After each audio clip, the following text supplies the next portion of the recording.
My name is Rick, and I used to make a living poaching rhinos for their horns. When I was poaching, I was thinking about the money, the thrill of it. I'm ashamed to say that I was never, ever thinking about the amazing detective work I could do with a rhino if the two of us teamed up to solve a crime. This is a rhino I killed, and this is the rhino that helped me catch my father's killer.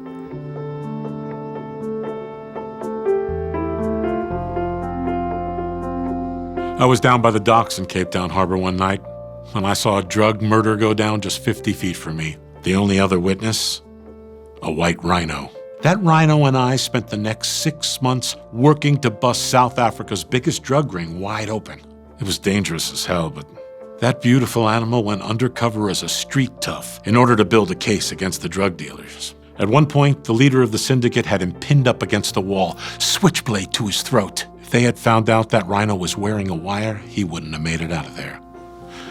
But the motherfucker kept his cool, and we heard enough to put those bastards away for life. It made me realize that the most valuable part of rhinos isn't their horns. It's their crime-solving abilities. When I give anti-poaching talks in high schools, all I have to do is show them the newspaper headline from the day after we busted the drug ring. My father was found dead in his home in September of 2010. The police let the case go cold. 6 years later, there was only one officer who still cared, and he happened to be a rhino. Teaming up with him changed my life. That rhinoceros officer and I searched my father's house up and down for anything that could lead us to his murderer. I had almost lost hope when suddenly he started scratching the ground in the backyard with his horn. And lo and behold, he dug up a couple of old shell casings. We traced them to a gun owned by an old employee of my dad's. When the guy ended up confessing. It still gives me chills to think that the rhino that solved my dad's murder could have easily been a rhino I would have gladly killed for his precious horn. Well, in between poaching jobs, I worked freelance as a private detective. One day, this rich guy calls me over to his house and says, "My niece has been kidnapped. You and this rhino here are gonna find her."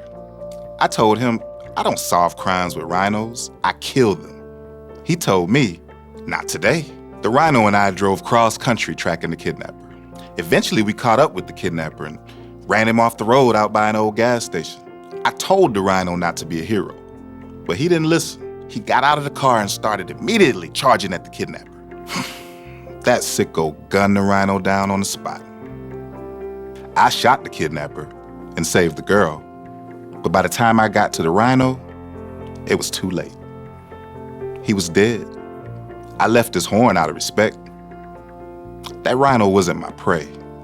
He was my partner, and you don't steal a horn off your partner's face. After that, I quit poaching and opened a rhinoceros reserve in Botswana, the incredible nameless Rhino Detective Memorial Rhinoceros Refuge.